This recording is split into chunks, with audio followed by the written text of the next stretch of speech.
I thank the Deputy Prime Minister for that fine speech, and I now invite the Deputy Leader of the Opposition to conclude the case for opening opposition and close out the top half of this debate. Hi everyone, can you hear me? Yes? Okay, awesome.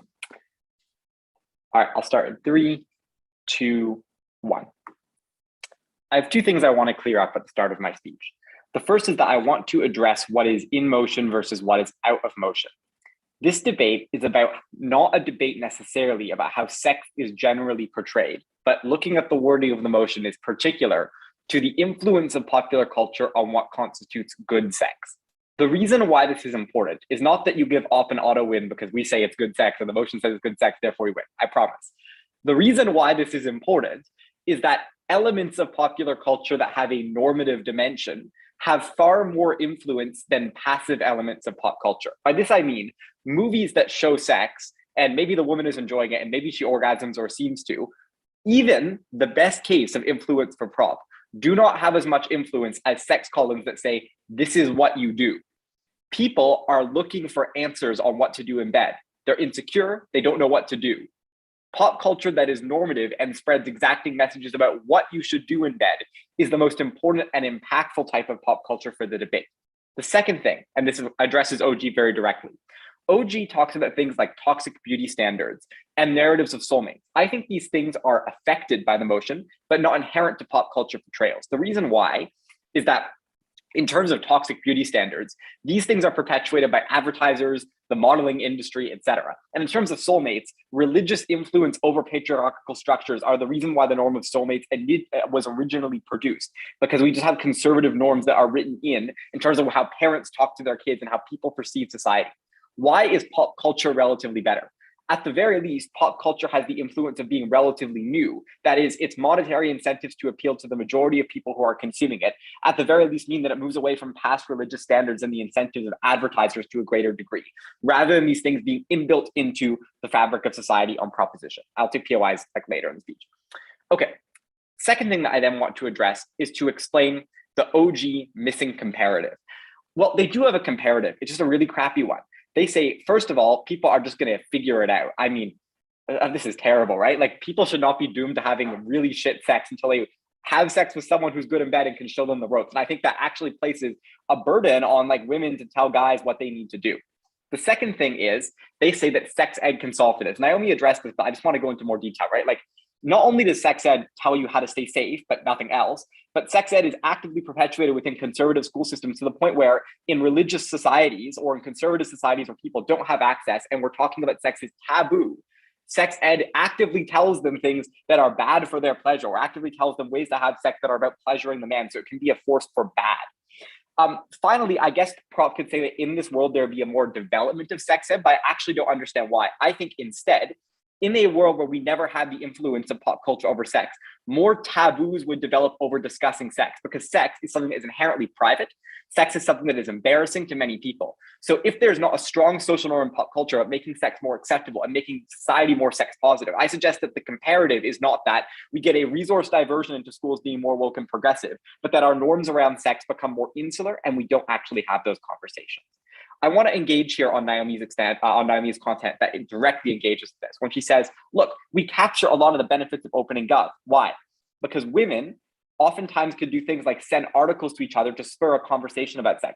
I think this is really important for guys though. The reason why is that most straight men are the group who are doing the most bad sex, anecdotally, not from me, of course. But second thing that I want to observe is that men are the most afraid of talking to their friends about sex. That is to say, they are the most likely to be embarrassed and not want to admit that they're bad in bed, and they're the least open about their sexuality with others. This means that if men have the pretext of doing things like sending each other articles and society's more sex positive in general, or very, very crucially, the people who they're hooking up with can send them an article from Cosmopolitan and be like, do this, then this is far, far better than the comparison in which these conversations end up being private and pushed away.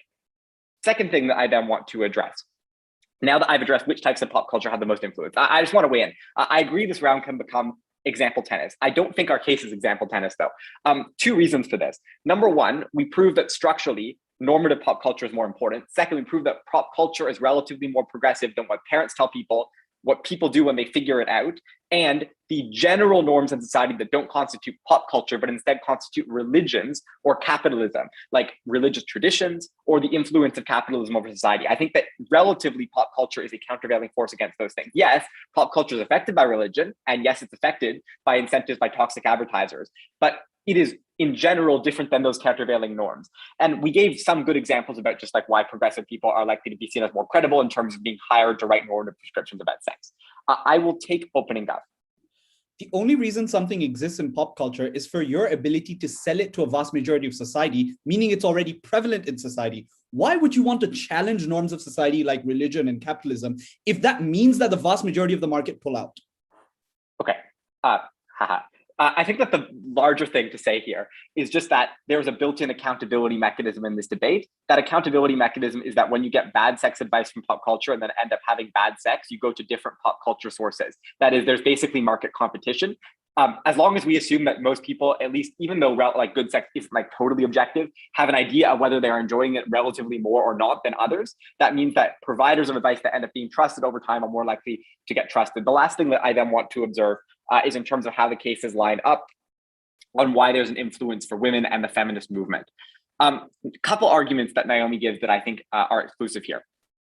The first is that she explains that in terms of the normalization of hookup culture, which is a built-in way for people to get sex when they otherwise would not be able to access it under traditional ways, that they're more likely to see norms influencing their sex. So even though they might have some influence from some elements of pop culture and some from others, I think that the takeaway is that there's more choice maximization in our world. That is, there are more options available. People consume more media. As they know more techniques, they know more ways in which they want to potentially go about having sex.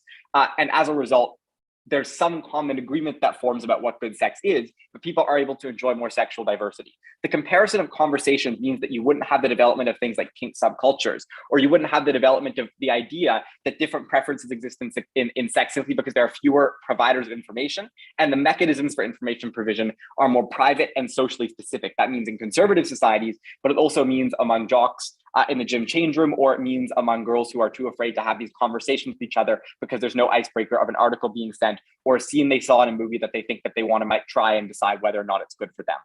We never argued that pop culture was perfect. It is ultimately the reflection of people's flaws and the reflection of society's flaws. But it is better than people figuring it out on their own, and it is better than the influence of monolithic and traditional organizations over the pleasure that people have. We oppose.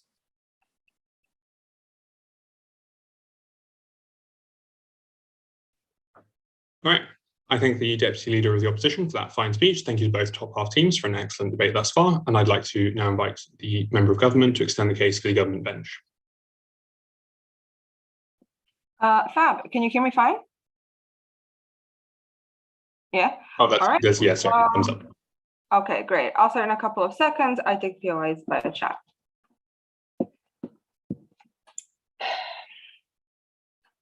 I'll start in 3, 2, 1. When I'm going to end this speech, first I give two brief comments on top half, and then actually deliver to you what the tipping point in this sort of sex debate is. Look, the first two comments very briefly. One, this house opposes, when one motion is this house opposes, it's not about alternatives, right? Because mention a different phrasing. This house opposes capitalism. You would not necessarily, or like the impacts that capitalism has on like minorities. You would not be like, oh, well, capitalism is better or worse because communism potentially exists, right? The debate is about looking at a concept, which impacts it has on different types of group and weighing it, which unfortunately none of the top half teams do. Even if it is about alternatives, to the point where it's inherently proved to come to this, I can weigh up with other potential things. I just don't think it's within the scope of the motion, sort of, or by the manual. Secondly, in terms of the top half, look, what OJ says is this harms, specifically certain groups or just people overall because of the incentives of how the pop culture acts. Cool. What OO then says is that this actually gives access to people on like a basic level, right, to break the taboo for all these groups. The question then becomes the top half. Does the things that opening opposition say, meaning you having access to this, actually trickle down to solving all of the issues that opening government sort of rocks about? And in the question, if people do actually internalize this, the way it's going to break this dialogue is to prove to you a unique, deeper harm. There's no logically prior to all of the harms that Saji talked about, but also completely takes down the entire opening opposition's case. Because here is the concept of our extension. This is going to be a bit visual, so you're going to have to look at certain points. Opposition at best solves the surface taboo level. So note in the society, the Coptical steps is very deeply internalizedly shameful. And this is something that we sort of very often talk about. So opening opposition, the best I can give them, if this is the entire taboo, they definitely solve this part, right? Definitely prove that people have some access to words, they have access to concepts, even if they're queer, if they're disabled, they have access to something they didn't have before. What their case doesn't trickle down is entire this part. And this part is where people actually engage with sex and how they internalize their own emotions. What I'm going to prove is that most people, because of the pop culture now, because they provided them with this, being stuck with never being able to achieve this, but being in this sort of middle part is genuine, breaks down not only like people's sexual relationships, but a prior thing, which is actually consent. Look, what are then the insecurities I'm talking about, so you can visualize the gap that I'm talking to you about? Obviously, when it comes to sex, it's a bodily thing. We question everything about ourselves, but we just never quite verbalize it because it seems like a bit awkward. We question our weight, our smells, like our technique, how the other person perceives us, right? It's very often not something most humans just like jump into, like sort of without any sort of issues and completely free of all the burdens. I think everyone in this debate is going to agree with this, right?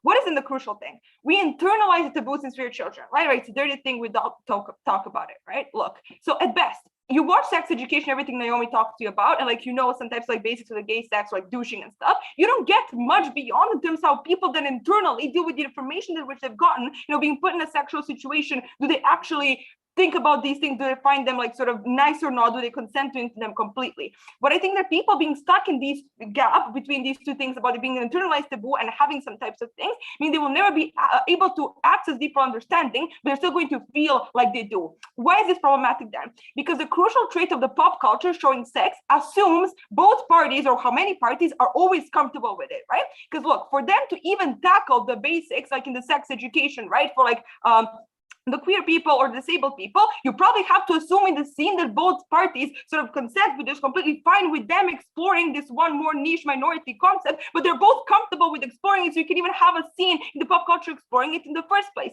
Know that the harm that is like logically prior to anything this debate therefore becomes consent. What you get is very often on opposition, people thinking they have the knowledge because they watched the sex education show or the 50 Shades or whatever the, you know, the ping pong was, right?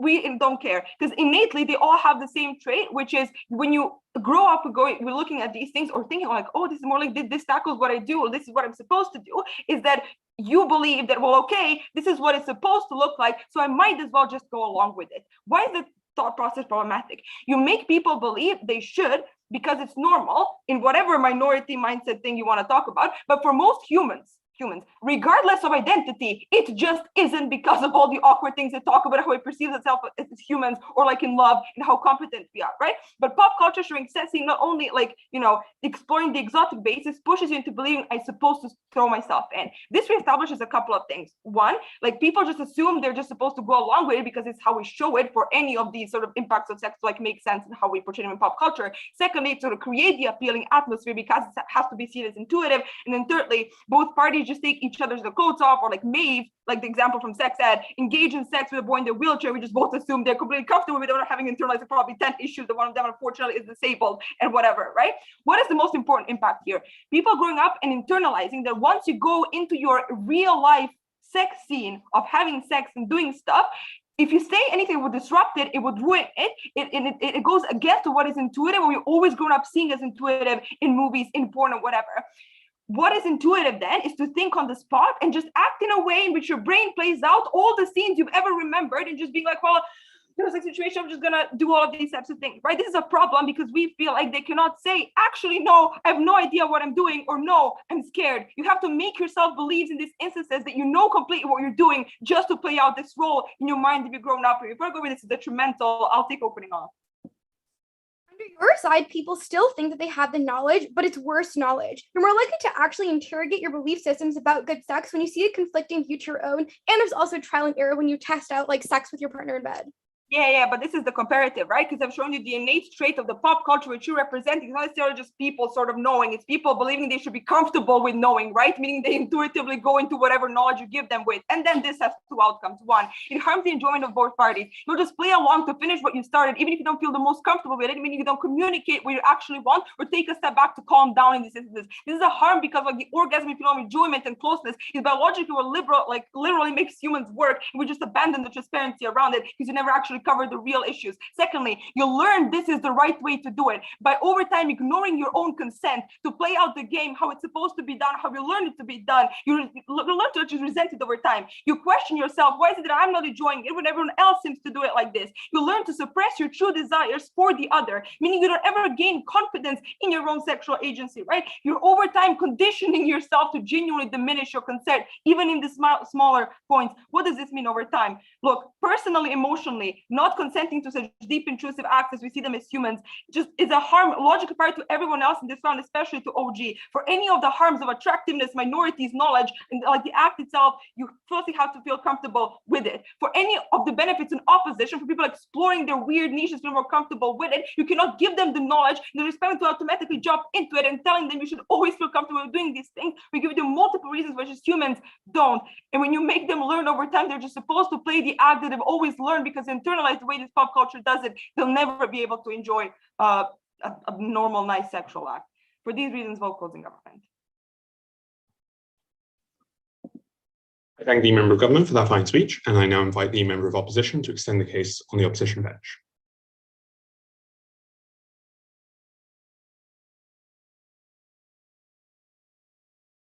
Hello, sorry, hello, can everyone hear me? All right, cool. Your camera's not on if you wish to turn it on or not. All right, gotcha. Up to you, just thought I'd let you know. Okay, I'll start my speech in 3, 2, 1. So I think OO says they don't play example tennis, but they actually do play example tennis, in the sense that I don't think they overwhelmingly disprove what I think is fair enough proof coming from opening government that if this popular culture mainly caters to a male fantasy, it does not give the benefits of being able to ensure that people get a diversity of opinions. It does not give people the proper examples that they need to interrogate their own beliefs, and therefore a set of structural reasons to explain why I think, as opening government also correctly identifies, commercial and profit motivated incentives are likely to ensure that the popular culture that is generated by big movie studios is one that is likely to cater to a set or a bigger amount of groups. The first thing I want to do is just empirically tell you that in America, women, and particularly women of color, are the biggest demographics of those who go to the theaters. People in developing countries are those most likely to access social media platforms. And there are 3 particular reasons that I will nuance the sex as to why these vulnerable groups that have historically been marginalized in other institutions have historically also made use of popular culture as their main way of being able to resist. 3 things. Firstly, catering to a white male audience is profitable if you're the only one doing it. But insofar as hundreds of other movies are trying to do that significant market saturation means that, number one, this creates a significant market opportunity to be able to cater to historically underserved demographics, such that you are able to create more movies that cater to these groups of individuals as well. In fact, I'd argue, insofar as there's less movies that are going into this, it also means you have a more certain group of people that are likely to watch your film as a consequence. Obviously, at the start, it might mean that the majority is not these kinds of films, but it does mean as time passes, it's much more likely to make up the bulk of what kind of films exist. But secondly, is that uniquely with sex, the cultural value of sex, the reason it gets people to go to the movies is that it's taboo and it's shocking. The reason that this is important in proving this point is that being able to show the male fantasy was incredibly shocking in the 80s with the rise of things like exploitation films. But today is no longer the case because people have seen it time and time again. It is not going to draw the same audiences because it is a historically familiar picture that no longer associates the shock value that is associated with sex. I'd make the point that as time passes, there is increasing shock and cultural value instead in being able to explore these same kinks that might have been weird before that OG says are glamorized but don't explain why are dangerous, or being able to venture to historically underserved groups that might be shocking initially but become more normalized as time passes, and therefore prove this mechanism.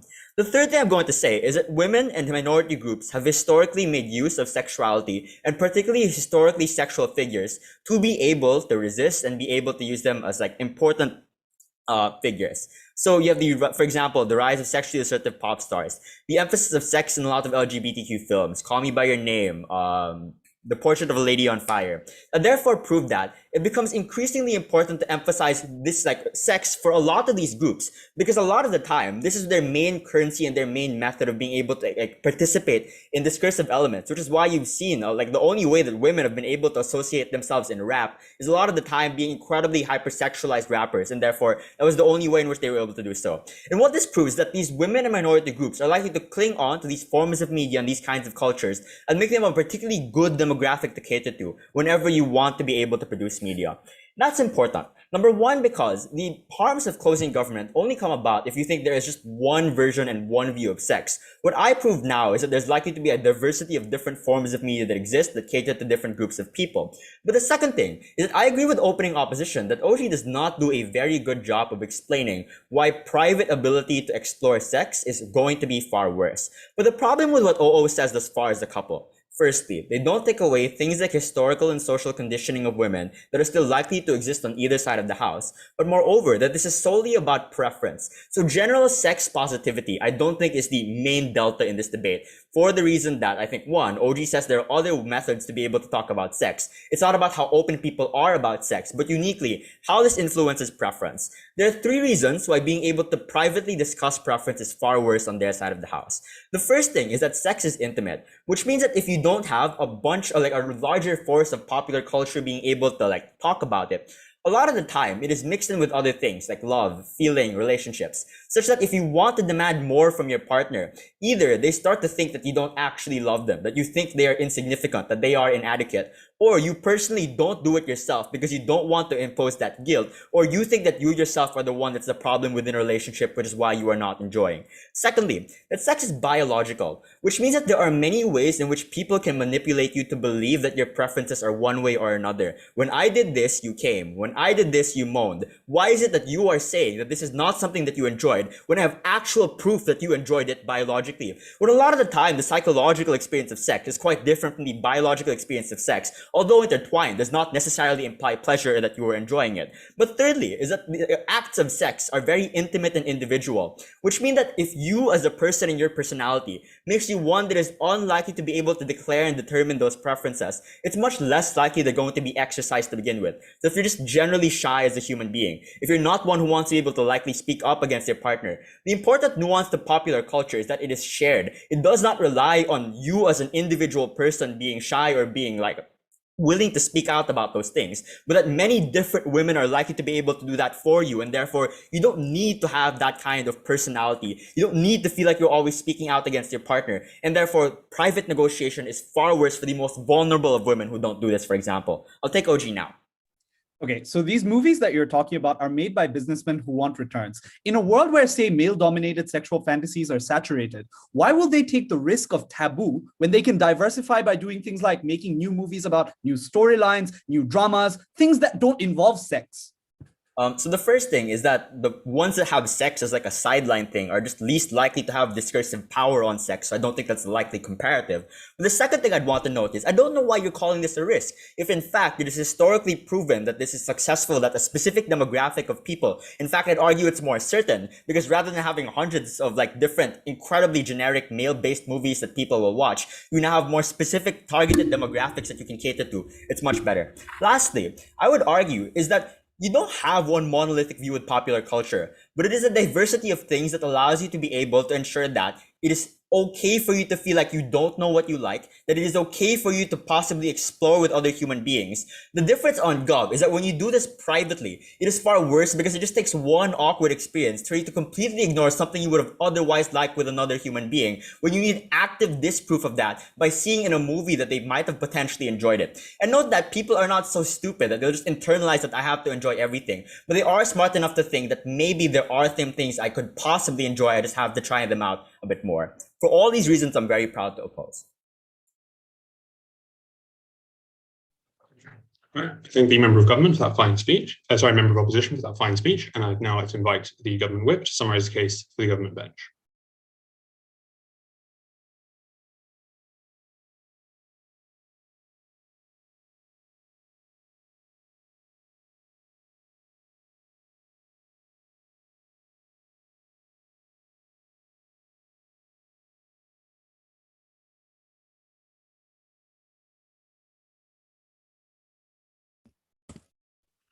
Just to check you can hear me fine while I get my stopwatch.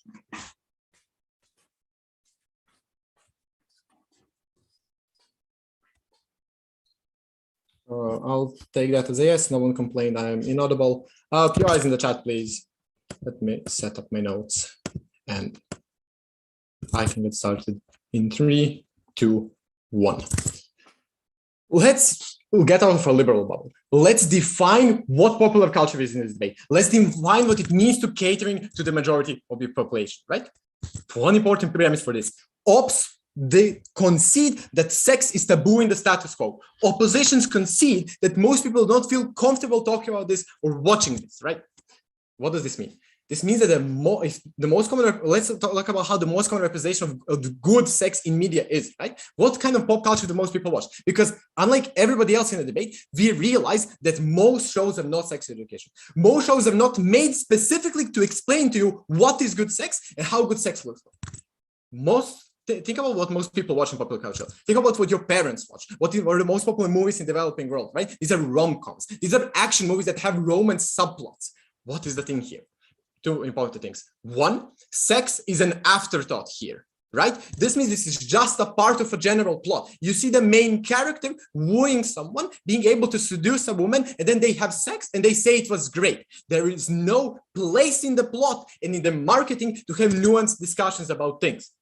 Also, because it's an afterthought, this means it is usually spontaneous. Think about how many times in rom-coms have you seen a spontaneous kiss happening in the rain? How often have you seen a man ignore a woman's consent and that's portrayed as romantic because he's been hunting after her and trying to get her to actually love him and convince her?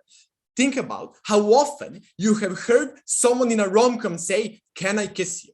Is this fine with you? Can I touch you in this way? Does this make you feel good? Do you want to talk about what just happened?" This does not happen because it's an afterthought. Because the thing is, yeah, sex kind of sells, but as a subplot, the majority of pop culture does not directly focus on sex. Even in media, where it isn't an afterthought, it is almost impossible to truly show the doubts and internal struggles that Olja talks to you about, because they're very personal to you, because it's hard to have that kind of an inner monologue. Whatever you do, you can usually show how one main character reacts to it, which is then interpreted as this should be the norm. Why is what I just told you important for the debate? Because one, it takes out closing opposition after debate. Closing opposition rely on telling you, but now there's going to be a shift in the market. You're going to try like push different ways of sex. That's the problem. You do not have the ability to cater to like specifically like saying sex to people. Not to mention the majority of the market isn't going to be the US, it's going to be the whole world. This means marketing your movies to China, to India, which are significantly more conservative, meaning that the taboo thing is still going to, you're not going to go for that kind of shock value, right? But also, secondly, this is what Olja's extension is, right? When Olja talks to you about the harms of internalizing this, about you coming in and saying, look, oh my God, I'm so long in the tournament, my do not disturb ran out. Anyways, when Olja talks to you about, look, this now means that you're less likely to question what you want from sex because you're supposed to feel good. Look at how spontaneous it was for them. They just knew what was good. They just knew what to do. This means a couple of things. One, you're less likely to ask for consent. Your idea of romance and idea of good sex is that you know the other person, you know what they like intuitively, you know how they're supposed to act. You're just supposed to have that moment in the rain. You're just supposed to seduce them anyways. Secondly, you're less likely to react to not being asked for consent. This is not direct most extreme levels of sexual harassment. It's still an attack on your bodily autonomy. This means that you're not going to complain when a guy tries to kiss you at a concert. This means you're not going to complain when someone grabs your boob because it's a normal thing that happens afterwards, right? It's a normal thing that should happen after kissing someone because it's spontaneous. Because when this is an afterthought, there are no questions. When Olja talks to you about, you internalize that this is how this is supposed to be. You should know what good sex is, that you shouldn't have those internal struggles. Your bodily autonomy is directly attacked because you're not defend yourself and you're more likely not to respect other people's bodily autonomy. Let's then talk about how this weighs with opening opposition. Because actually, let's weigh with this with opening government. Olja showed you why we are logical prior. I'm not repeating that. Second point of weighing. As we pointed out, we do not need a counterfactual in a this house opposes debate, right? quoting, like I'm this guy now, you can symbolically, politically, or materially, or in some other manner support the person, group, or institution, cause, idea, value of statement expressed by X. What we tell you is we do not rely on alternatives existing. We tell you, you cannot support popular culture when it portrays sex in this way that directly leads to people harming each other bodily autonomy. This is something that we cannot go against, especially when both opposition teams in this debate try to portray sexual agency as a value we should strive for, conceding that this is important, but not dealing with this fact. Before we go on, Naomi, point. Even in your best case where it's hot sex and then someone's just like, that was great, this is still better because at least we are asking what good sex is, asking women, did you like it, which weren't previously considerations. And You're not.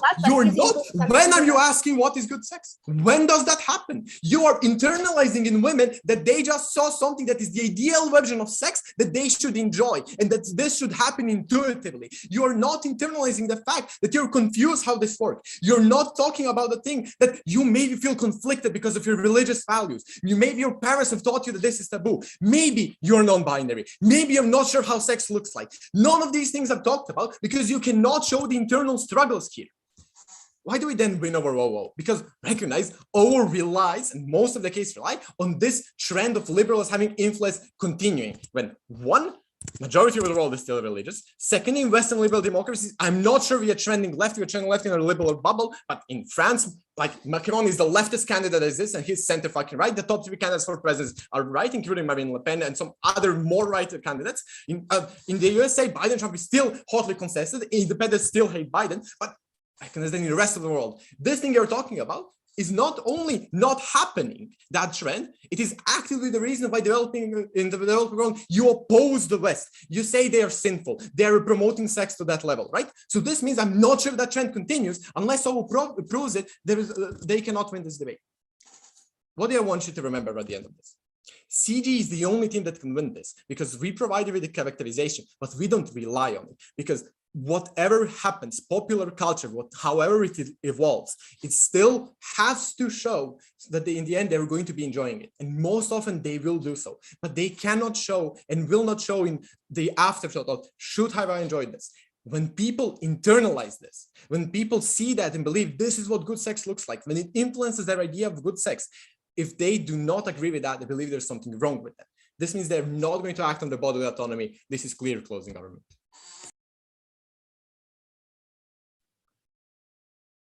I thank the government whip for that fine speech, and I'd like to now invite the opposition whip to summarize the case for the opposition bench and close out the debate.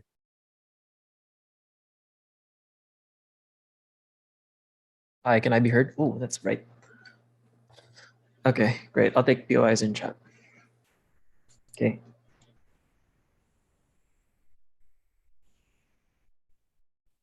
Starting my speech in 3, 2, 1.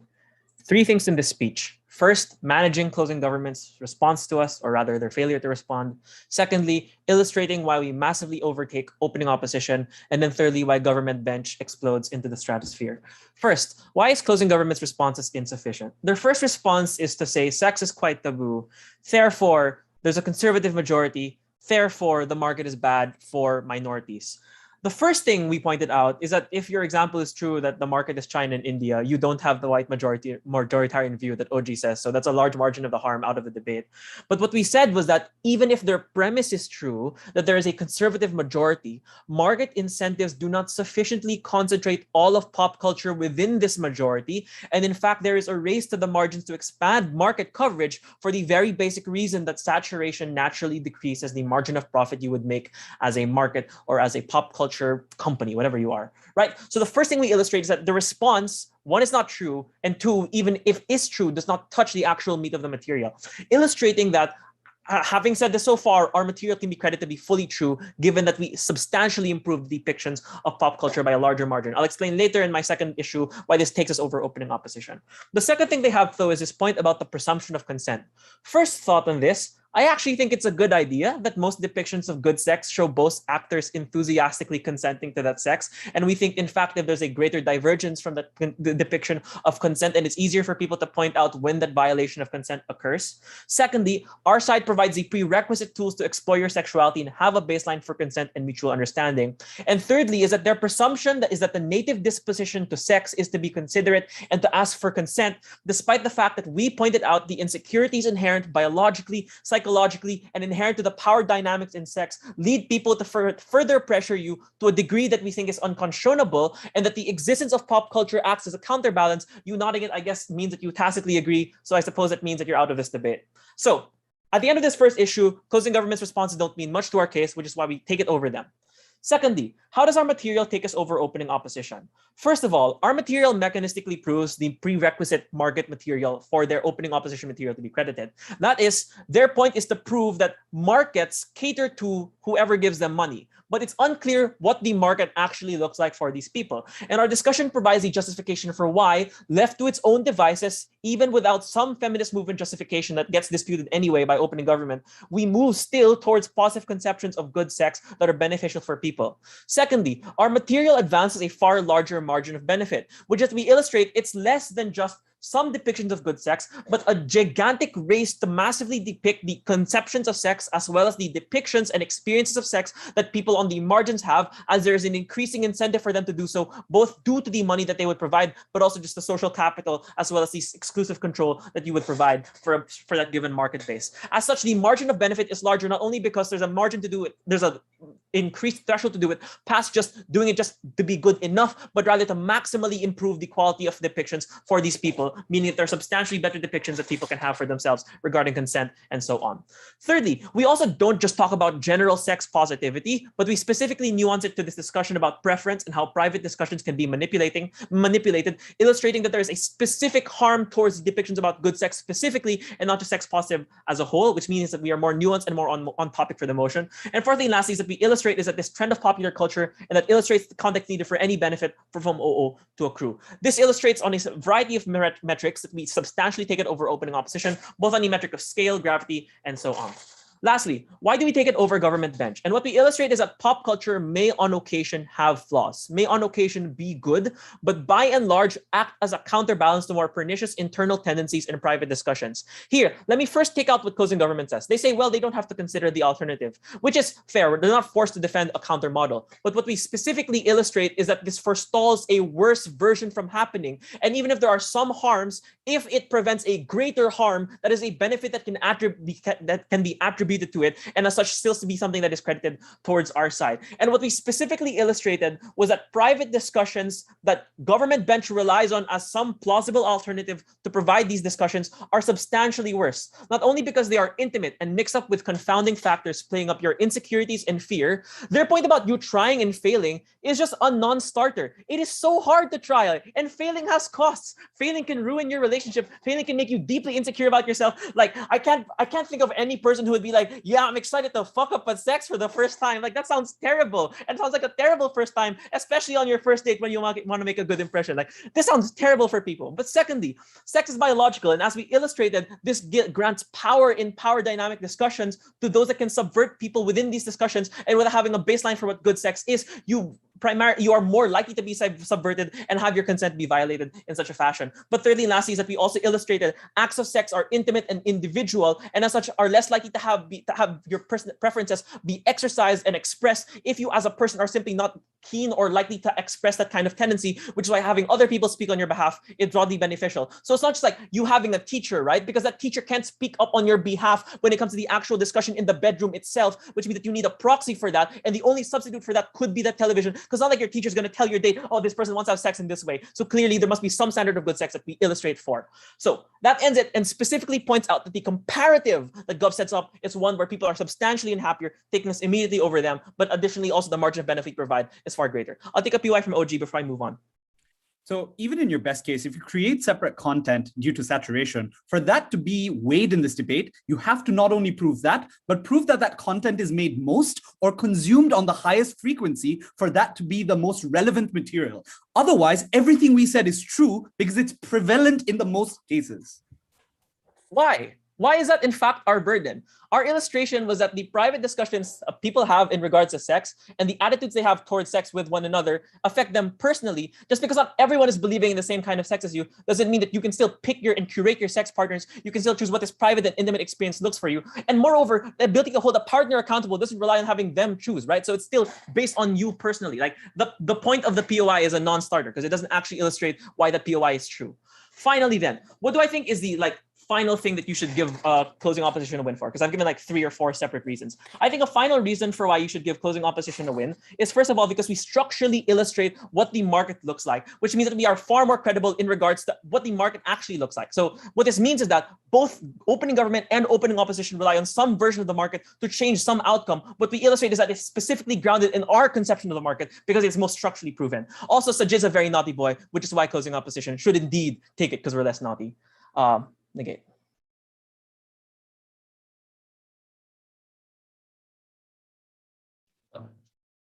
All right. I thank the opposition whip for that fantastic speech.